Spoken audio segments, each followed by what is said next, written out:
We told you a champion was going to roll through, and we want to keep our promises here. He is the one and only Keith one-time Thurman. And let me just tell you this. I got a bone to pick, all right? And I'm going to tell you why I got a bone to pick, Keith. Thank you for joining us, by the way, on a Saturday. I was having an interview and a conversation with Eddie House. Eddie House won an NBA championship with the Celtics back in 2008, and I kept calling him former NBA champion. And he stopped me. He's like, listen, man, when you're a champion, you're always a champion. I was like, you know what? I'm kind of a horse's ass. You're right. That is true. So why here does it say former world champion? You held the championship at the welterweight division for years. To me, that should be forever. So congratulations on a hell of a run, even this point to your career. But what's with the former stuff? Why do people do that? No, it's proper. It's just it's proper etiquette on calling people former champion, right? At the end of the day, the people, once a champ, always a champ. This is how it works with the people. But when you're in a setting like this and you're calling out, who you're discussing with on a show, it's proper. That's my title. Keith one-time Thurman, the former unified welterweight champion of the world. Yeah. But when the people see me, because once you're a champ, when I walk by, they're like, there's the champ, right? And so it's a catch-22, you know? So he was just trying to bust you up a little bit about no, it. I got He's you. like, we're always champs and stuff. But, I got you. I think it's proper, and I respect. And then it allows me, because I just did my comeback earlier this year in March, knowing that this is how people communicate with me. It has that burning desire to be champion once again, so I don't mind it. Yeah. Well, I would say this because obviously you are in rarefied air and perfect for tonight's fight between Pacquiao and Barios here in Vegas because you fought both guys, and I'm going to get into that with you coming up in a little bit. But I want to ask you because a lot of us, we will buy the pay-per-view, turn on the fight, watch you guys perform. We see what happens in the ring. We get some glimpses of training camp highlights. We get some glimpses of a documentary series or whatnot. But take us into what today, the day of a fight, just hours before you get in there to throw down with somebody, take us into what today is like for you as a fighter as you approach this event coming up later on tonight. I mean, it's just that moment, right? It's everything that you were just talking about. There was all the training camp, all the preparation. But what about the childhood?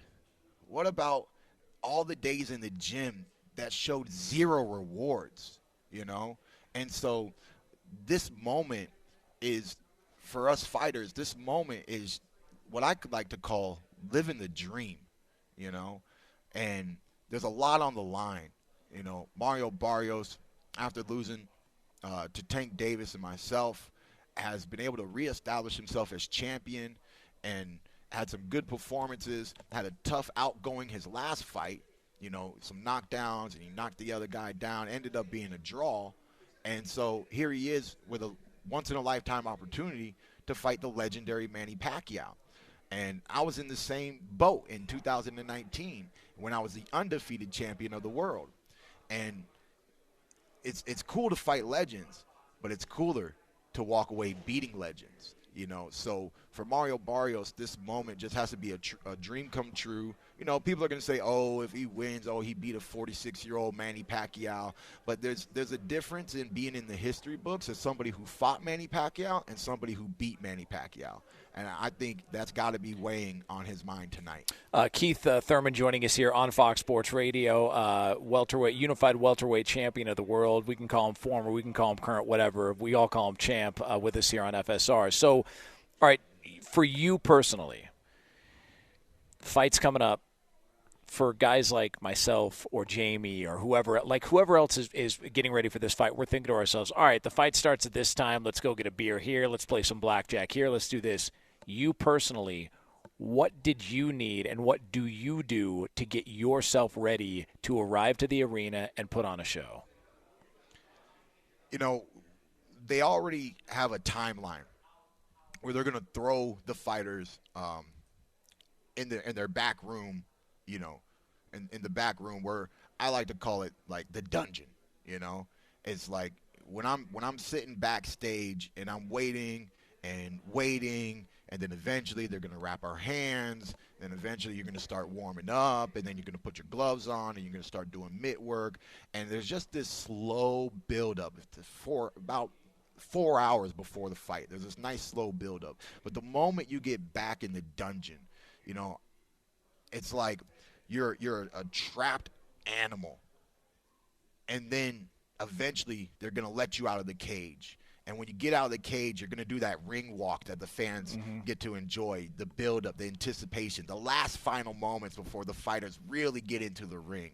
And so it's really every fighter has their own process when it comes to these stages that I'm talking about. But they're so crucial because backstage you can be anxious, you can be nervous, you can be excited, you can be amped, you know, and you can be mentally preparing, physically preparing. Sometimes it's the music, you know. I mean, when I was an amateur, not in the pro, but when I was an amateur before fights, like I would listen to DMX, you know, because there's nothing like Rough Riders National Anthem, right, to get you pumped up before a fight, right? You know, nowadays I'll just listen. I remember before my last fight, like I was just listening to some K Dot, you know, because K Dot is so hot right now, and you know, it's just you want to be in a mindset. You need to. The world doesn't matter. There's moments, there's just minutes and hours that are leading up to a fight that you've been training 8, 10, 12 weeks of preparation, depending on the fight camp and how they work their camps, right? Yeah. So there's all this anticipation, and this night is the fulfillment of all that tough training. It's really the cherry on top, the icing on the cake, however you want to put it. And, you know, I mean, I always tell people right before they're about to go out, box hard, box smart. You know, win, lose, or draw. If you did your best, you hold your head up high. I mean, we're all champions. Mario Barrios is a champion. Manny Pacquiao is a champion. We're all champions, man. And you know, we're trying to elevate ourselves, our status, our careers, and ultimately continue to entertain the world of boxing, you, the people, the fight fans, and just showcase skills and talent and show the beauty. To me, coming to fight night and watching fights, when I'm looking for a great fight, I just want to see that beauty of boxing, that hit, don't get hit, or everybody gets hit. I don't care. You know, it's like, you know, right. It's entertainment. We want to see what type of fight are these men going to show tonight, and I'm happy to be here. Boxer Keith Thurman with us here on Fox Sports Radio. Jonas Knox with you here on FSR. The life of a fighter, the part of that life that nobody hears about is what? Like I said, it's the upbringing, you know. It's the 7-8 miles a day, you know, that they're running, you know. It's those moments where you're climbing the ladder and people don't even know your name yet, but you're still striving to be something, to be great, for the world to know who you are, you know. I remember when I got my first fight on HBO, and by winning that fight, I was legitimately ranked number 10 of the top 10, you know. And to me, it's just historic for me and my whole career, because that's the beginning of the real climb to that world title, you know. And that's the day that the world got to see Keith Thurman on HBO. And now I'm officially in the top 10. They have to say my name. Later that year, I got Prospect of the Year award and things of that nature. Small little wins, but it's just like I said, living a dream. You know, I was the dream that I live and continuously live as a fighter is the same dream that I had when I was 9 years old, 7 years old. So when people watch Keith Thurman fight, you'll always notice that when I step in the ring, I happen to be wearing red, white, and blue. It's not because of how patriotic I am, but it's because to step in that ring has always been my all-American dream, and I'm happy to represent America, because boxing is a worldwide sport, and champions can come from any place at any time. And you know what's that I don't think a lot of people get to see, and I know this from covering, you know, boxing events, MMA events. Like, you can even talk to like certain promoters, and they'll tell you, hey, you can interview guys or get an interview with a guy up until this day. and then you come to find out, oh, it's because they're going through a weight cut. And on top of going through a weight cut, they've got to get their mind ready, they've got to get their body ready, and they've got to come to terms with the fact that, hey, things could get rough in there, like real rough. And on top of all that, you've got family, children, people watching you go out there and literally put your life on the line for this. And it's like I think people view it as, yes, it's entertainment, but I think there's only a select few that are willing to just say, all right, I'll be a part of this, and I'll put myself out there. And so to see these guys go up there later on tonight, does it give you those emotions, even on the outside watching, because you know it better than anybody? Do you start to get the itch, the feeling, the buzz, the excitement, the nerves, the energy, watching other people go through what you've done for over 30 times professionally in your career? You know, I look at it as we all have a small loose screw, right? You know, it's a little bit of that adrenaline junkie, right? That evil Knievel. Yeah. You know, some people avoid danger in life, and some people step into the fire, you know, and that's fighters. And so it's easy to talk about tonight. It's easy to talk about world champions who are fighting in Vegas, these big stages. But when you bring up this topic, the first thing that popped in my mind was the other guys, the other fighters. The guy who's got 20, 25 fights, you know, with half of them being losses, and he's looking for his next fight, you know. I fought a guy earlier on in my career. He was like 26 wins, 24 losses, you know, a very active fighter, you know. And at the time I was younger, and he kind of was a little bit more of a veteran, you know, but a very active fighter, you know. But his whole career is like 50-50, you know, but they don't stop. And they're people that you'll never know. And to me, they deserve just as much respect as anybody because of how difficult the process that you just mentioned, the weight cut, the putting yourself out there and just stepping in the ring. And then you know you're not the best fighter, but you have the passion of a fighter, so you keep staying in the realm of boxing, though you're never going to be in the top 10. You're never going to, you know, you get to make some side money. Most of them have a day job, and then they get to make some side good paychecks and live their life and get a portion of this dream, though they don't get the ultimate success of the dream of being a world champion.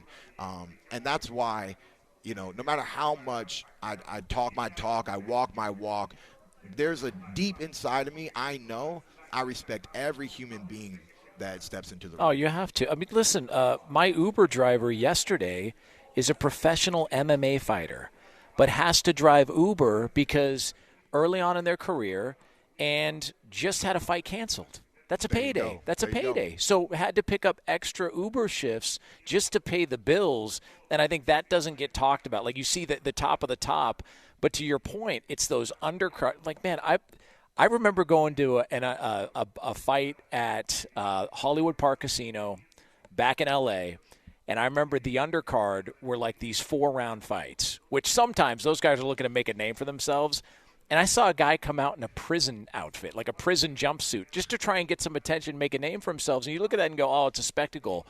No, he's trying to pay his bills. He's trying to get known, get seen. He's fighting a 4-rounder. Then you upgrade to a 6 or an 8, and then you're on a 10-round fight. The journey's crazy. He might not have even started training till he already was in prison. Bernard Hopkins learned how to box in prison. He had his first fight, his first professional fight in prison. This is a true story of Bernard Hopkins, the former world champion. That's crazy. Yeah, it's mad respect to you guys and what you go through. Now, we mentioned this, Keith Thurman's with us here on Fox Sports Radio.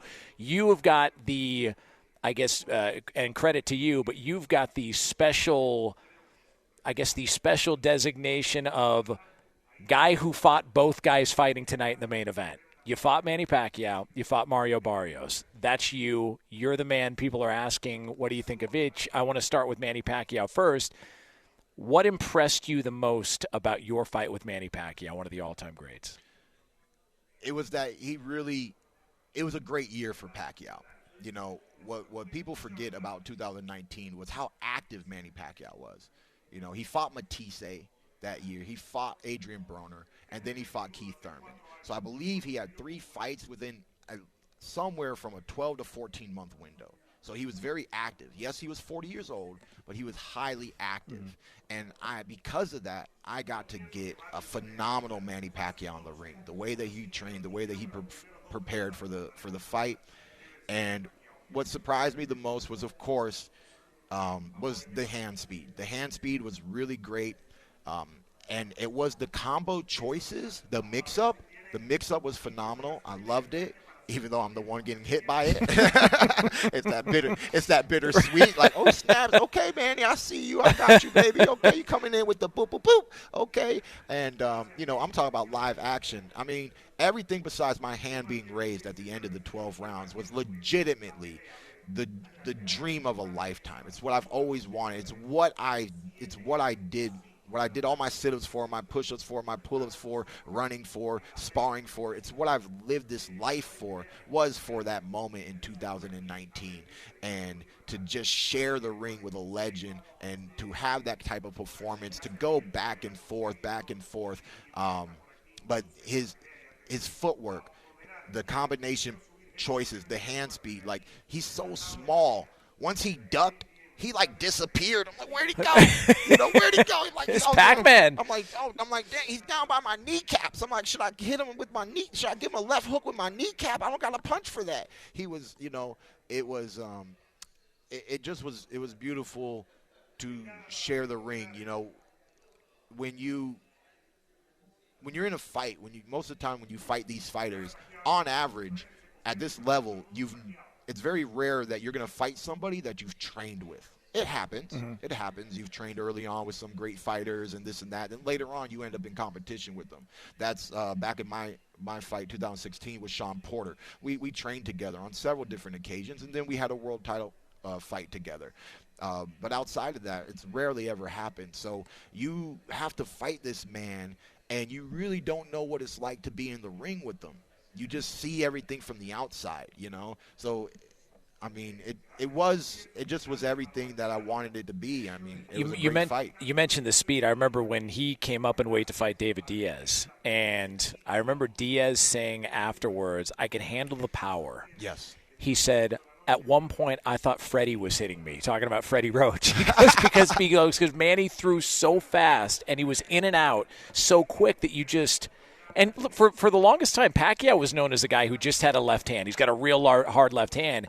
And then all of a sudden, he started working that right, and Freddie Roach got him to a point to where, he's a really good boxer. His defense got better, but that speed has got to be hell to have to deal with as a fighter. And I would imagine, knowing you also fighting Mario Barios, where is Barios dangerous? Because you beat him, but as you mentioned, he has bounced back, and now he gets the opportunity that you had to fight a legend like Manny Pacquiao, coming off, all this time off in retirement, a couple of exhibition bouts.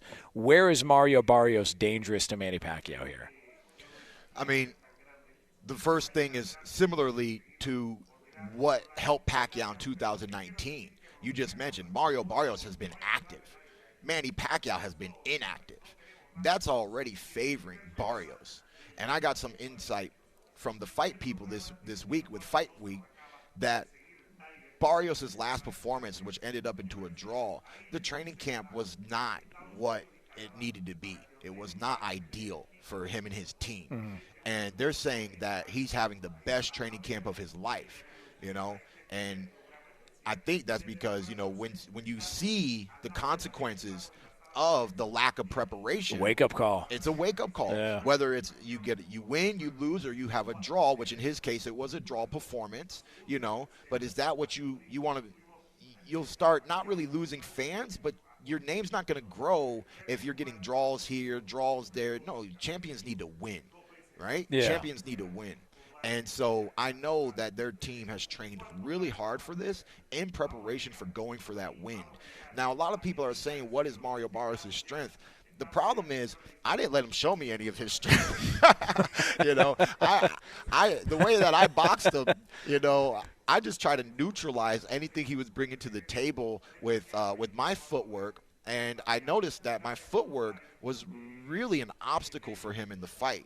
which if Pacquiao does have his feet under him, that could be a key to victory for Manny Pacquiao. If my footwork gave Mario Barrios problems, Pacquiao's footwork can give Mario Barrios problems. But I do remember talking after the fight, the only thing that stuck in my head, and it was so ironic because no other champion has ever made me acknowledge this, it was his jab. He had a really solid jab. I was impressed because I grew up with Ronald Winky Wright, who beat Shane Mosley twice, made Tino Trinidad look like a bobblehead. One of the most underrated fighters of all time, Winky Wright. The defense and that jab. And I have not for many years, and I've never in my professional career have I been in the ring where I'm like, I have to acknowledge this person's jab. And it was Mario Barrios. You know, of course, the jab is not the most devastating punch, but it's a punch that it's a tool, and you need tools. You know, when you're doing a job, when you're a handyman, you need to bring your tools, baby. Bring the whole tool set, just in case. You know, and so you know you might only need one or two, but they bring the whole set. And Mario Barrios, I think that jab, with his longer reach of Manny Pacquiao being 46 years old, make Manny Pacquiao use his legs. He's been off. Those legs might not be what they once were. Let's find out. Make him use those legs. Stay on the outside. Work that jab. And ironically, there was a moment in my fight. Finally, he came through, Mario Barrios that is, he came through and he winged a shot at me. And I pretty much saw all the shots coming except for this one. Boom, down to the body, and he made me get on my bike. I winced, and I had to get on my bicycle, and so I did get to feel Barrios' power on the inside at one occasion. He does have that long reach, but he wasn't able to establish his power and his combinations against me from the outside. I was actually dominating him from the outside, but the one moment, that he caught one good time, it was from a body shot on the inside. Gotcha. You know, and I do know him being a Latino fighter, Mexican-based fighter, he has the habit of trading it up and mixing it up. And, you know, Manny Pacquiao being 46 years old, it doesn't hurt to go to the body. Go to the body. If you're worried about his legs, that can slow his legs down early too. You know, so I'm interested in seeing what kind of tactic. I think his jab will be a good tactic, but I also think some nice solid body shots, really from both opponents, is let's see who can establish what, win, and first. You know, it's gonna be a fun one. Keith, I could talk to you all day, man. I appreciate you stopping by. Keith, one-time Thurman, former welterweight champion of the world. Good man. We appreciate you stopping by here on Fox Sports.